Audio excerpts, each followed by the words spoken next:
December 17th, the emperor had now enjoyed upwards of a month of uninterrupted health. His strength had returned. The digestive organs had resumed their functions. Everything seemed to wear a favorable aspect when suddenly the disorder again manifested itself, and with increased violence. Acute pains of colic, almost intolerable pain in the liver, every symptom of an inflammation of the bowels. Ordered bathing, simple and emollient enemas, fomentations of the same nature on the abdomen, and castor oil. 18th. The pains in the bowels were today less violent, without, however, ceasing altogether and allowing the patient to repose a single instant. A dry and painful cough came on at daybreak, but the use of anodynes diminished its intensity. Bath. 19th. The latter part of the day yesterday, the emperor was tolerably calm. The pains in the bowels recommenced again in the night, but with less force and frequency. The pain in the liver had entirely disappeared. 20th. The emperor better today. He had some sleep and took a bath in the evening. 21st. Napoleon much better than yesterday. He took a little walk, came in, and had a bath. I had been out rambling, agreeably to my custom, and had strayed a few minutes in the park, and as I came to the house, the emperor had just come out of his bath. I thought, said he, that you were engaged, entertaining a party of the English physicians. Have they not been exact to the appointed time? No, sire, they had each separately appeared flattered by the invitation and accepted it with pleasure, but suddenly, altering their mind, they have since sent an excuse. I know not whether the hand they kept him back be not the same that has just caused me to be arrested. Arrested? Yes, sire, I was quietly returning to my hut when the sentry refused to allow me to pass, and I have been taken to the guardhouse. It is that which has made me late. The emperor dropped the conversation. I did not dwell upon it and retired. But these vexations assumed a character, personality. I was again arrested and insulted a few days afterwards. Napoleon would no longer allow me to endure this treatment. Write to the Calabrian, he said. Let them know the contempt that his base malice inspires you with. Tell him that you will leave St. Helena if he persists in this line of conduct. I shall not suffer you to be denied the liberty of breathing the open air, to be exposed to die under my eyes. I was highly incensed and had soon written the following letter, long ago, 22nd of December, 1819. Excellency, I hope you will excuse me if my importunity interrupts your occupations, to call your attention to some circumstances that affect me personally. Last night, about 7 o'clock, as I was returning from a walk in the park, I was stopped by the sentry placed near the garden gate, and having been during half an hour prevented from going to my dwelling, which was not 200 yards distant from the spot where I was thus detained, I only at last recovered my liberty by the interference of the sergeant of the guard of Longwood.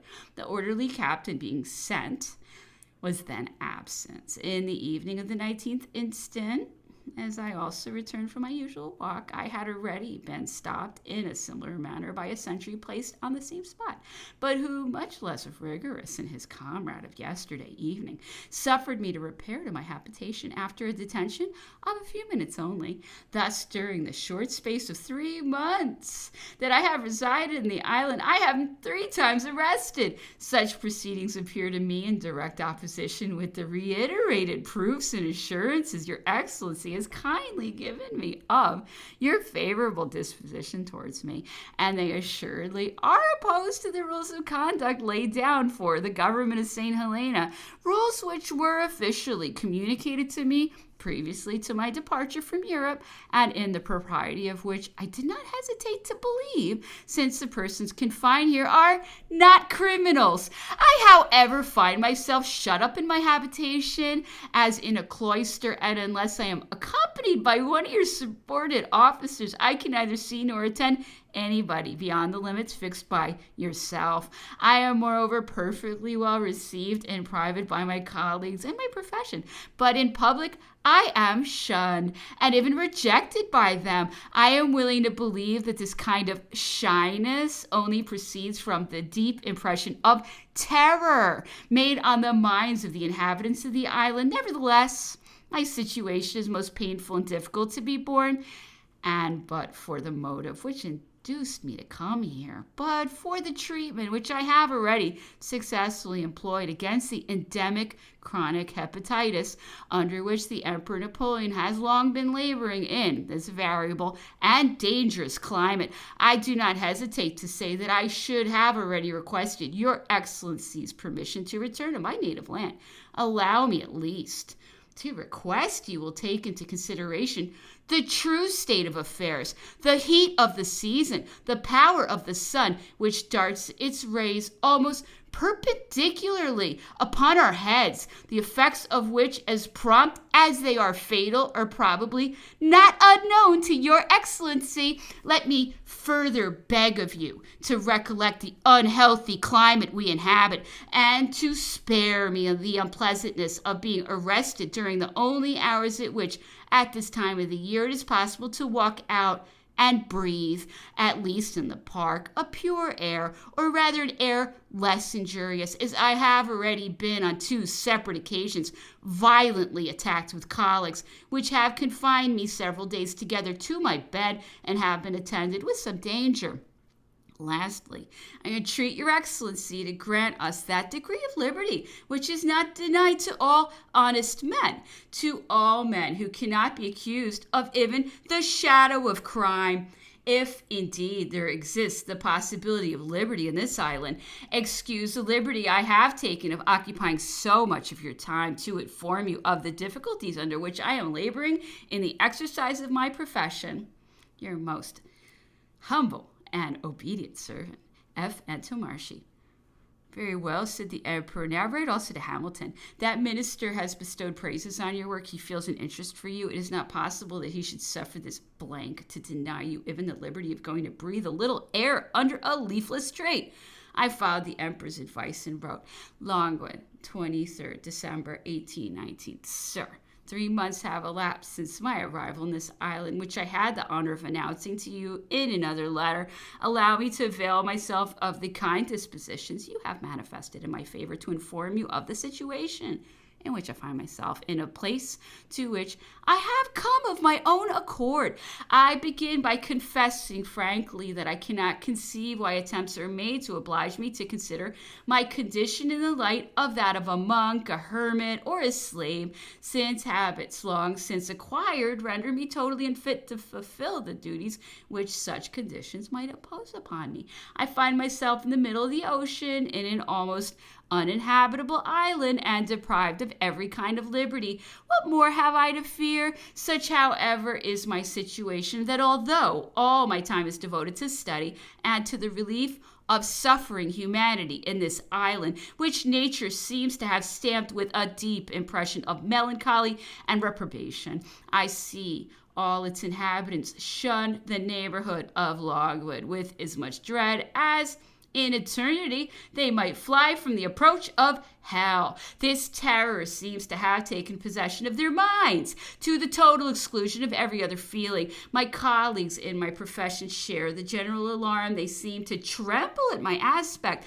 and instead of a return of the polite manner in which I am in the habit of behaving towards them, I only experience from them rough deportment and refusals. Nor can I well blame them, since they could not possibly come near me or say a single word to me without the certainty that the local authorities would immediately be informed of it. Telescopes pointing towards our habitation pry even into our apartments, and telegraphs, very dexterously contrived, instantly convey a report of everything that takes place in them. If I wish to stray beyond the narrow limits to which we are circumscribed, I am obliged to accept the company of an agent of the governor, who is ordered to give him a faithful account of everything I may do or say in his presence, so that in order to escape from the danger of his communications, I find myself under the necessity of foregoing every kind of relation or social intercourse.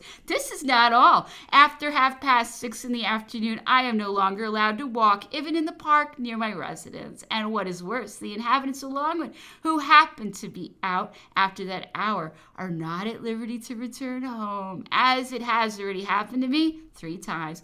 Is it possible to conceive a measure more absurd and tyrannical? At the same time, particularly in this burning climate, as soon as it is 6:30 in the evening, the limits of Longwood, which comprise a circle of about 30 toises in circumference, are surrounded by a great number of sentries whose express orders are not to allow any person either to go in or come out, and to stop everyone that appears. At 9, these sentries narrow the circle they form and are placed so near our habitation that I cannot leave my apartment to go to my laboratory, to count for drafts, or even to the stables without being exposed to receive a thrust of a bayonet from not knowing how to answer properly to the challenge of the soldiers addressed to me in a language in which I am not yet conversant. In the evening or at night, when the duties of my situation require my attendance on the emperor, as the local distribution of Longwood does not admit of my going through his apartments, I am obliged to pass before I know not how many sentries, who look at me, watch me, and do not lose sight of me until I have reached my destination. Such is the faithful account of my horrible situation, and unless your kind mediation with Lord Bathurst should succeed in obtaining for me a sufficient degree of liberty to enable me at least to acquire some scientific notions relative to this dismal rock, I know not whether my resignation will be able to bear for a greater length of time the excess of violence to which it is exposed. But I am full of confidence in your powerful protection, and I presume to hope that your generous interference will have the effect of rendering my residence on this island less melancholy and less unpleasant, accept the sincere assurance of the profound respect with which I have the honor to be your most humble and devoted servant, F. Antommarchi.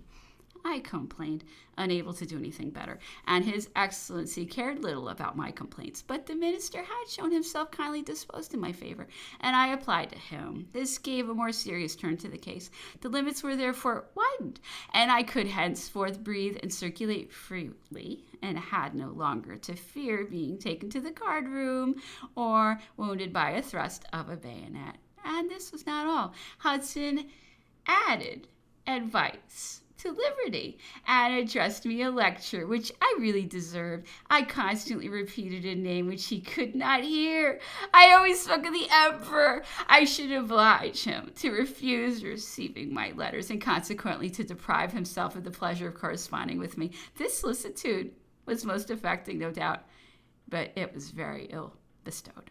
We had made our arrangements to dig a basin. The emperor was dressed in a large pair of trousers and a jacket with an enormous hat made of straw bangle on his head and a kind of sandal to his feet. I therefore left this stuff without an answer and followed him as he proceeded towards a party of Chinese, whom he had sent for to assist us in the completion of our labors. We saw them examining us, laughing, and becoming less noisy as we advanced nearer to them. What is the matter with them? What amuses them? Is it perhaps my dress? Probably, sire. They are surprised to see you dressed as a workman like themselves. We had joined them, and they set to work and continued working for some time until the last mirth prevailed and became so general that it reached the emperor himself. What is it? What do they say? Not one of us understood the Chinese, so we were unable to answer him. It must be my costume that causes their mirth, and it is indeed odd enough. But with other laughing, they must not be burnt up by the heat. Every one of them shall also have a straw hat as a present from me. The emperor left us and bent his steps towards a clump of trees. We thought he had gone for the purpose of seeking a little fresh air when we saw him on horseback, followed by his piqueur. He rode up and down for a few minutes, and then, starting suddenly, he galloped to Deadwood. Having reached the summit of the mountain, he stopped, pointed his glass, looked around him, and came back as swiftly as he had gone. This simple excursion immediately became an affair of state. A horseman had been seen, dressed like a Chinese. How had he made his appearance? Whence did he come? What was his business? The governor could not possibly make it out. The emperor, who was highly amused by these fears, took it into his head to increase them. For that purpose, he made Vignali put on a dress similar to his own, gave him his horse, his piqueur, and his glass, ordering him to ride fast and appear to be making observations. The missionary went and was seen and noticed, and the tranquility of the whole island was immediately disturbed. Signals were made. Hudson, Gorker, Reed, all instantly turned out and proceeded to log on. This was a conspiracy, an attempt to carry off somebody. It was Vignali in disguise. The governor, confused, withdrew. I met him as he was going away. He came up to me, gave vent to his anger, and ended by declaring that the individual who thus laughed at his expense was only a usurper. No doubt, was my reply.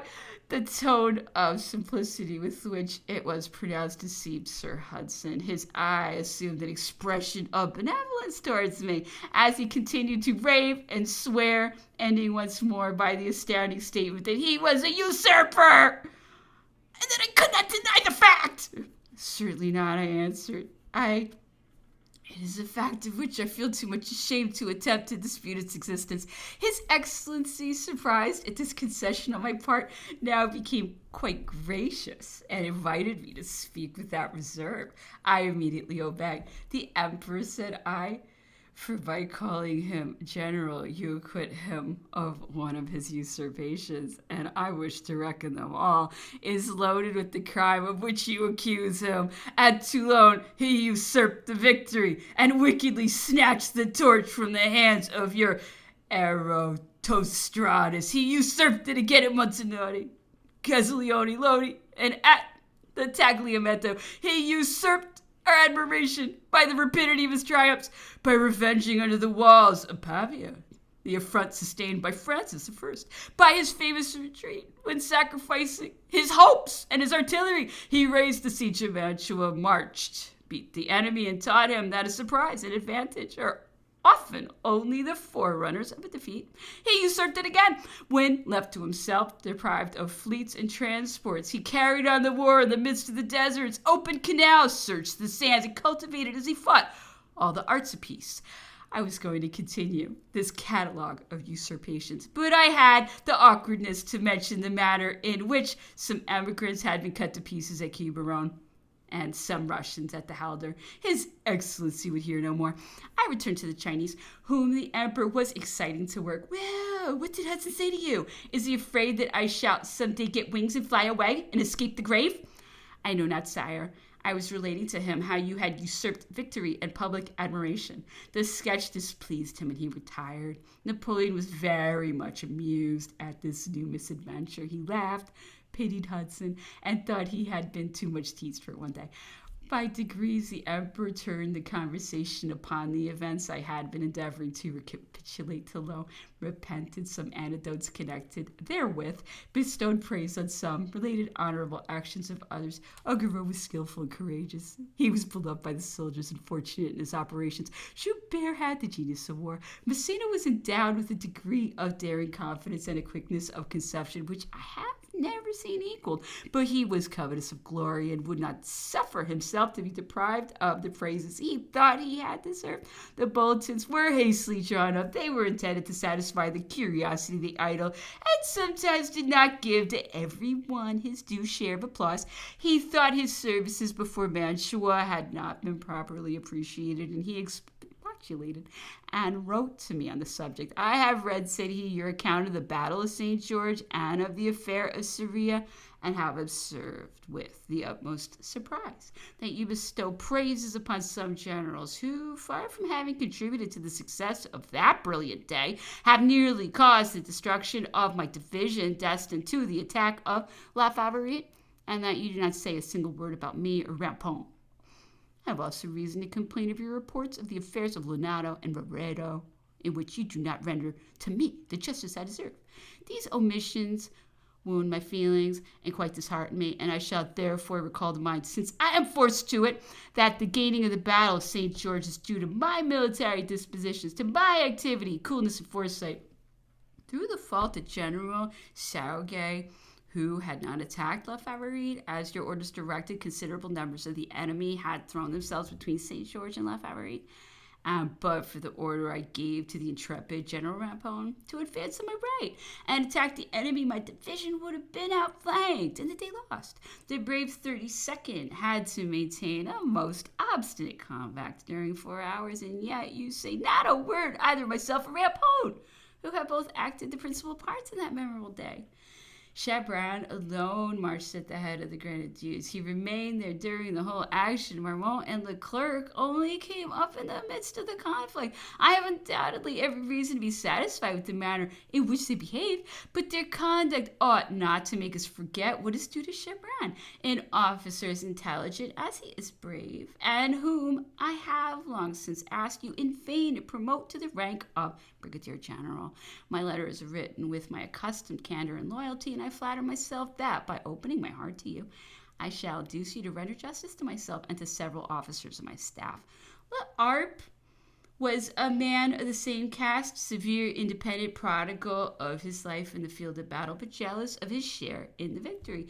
He perished by one of those accidents so common during a war. He was returning from reconnoitering. The night was dark and tempestuous. He did not answer the challenge of the sentry and fell a victim to his zeal. He was a Swiss of the canton of Bern, a warm partisan of the new order of things, and having been obliged to fly, his property had been confiscated. I had the satisfaction of causing it to be restored to his son.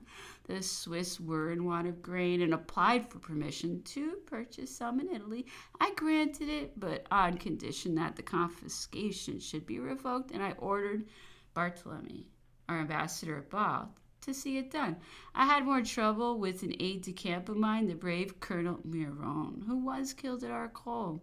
He had served from the very beginning of the Revolution in the Corps of Artillery, and had particularly distinguished himself at the siege of Toulon, where he had been wounded as he entered through an embrasure into the celebrated English redoubt. His father had been arrested on account of his being a fermier general. Colonel Miron presented himself before the convention and the revolutionary committee of his section, covered with the blood he had just shed in defense of his country, and succeeded in obtaining his father's liberation.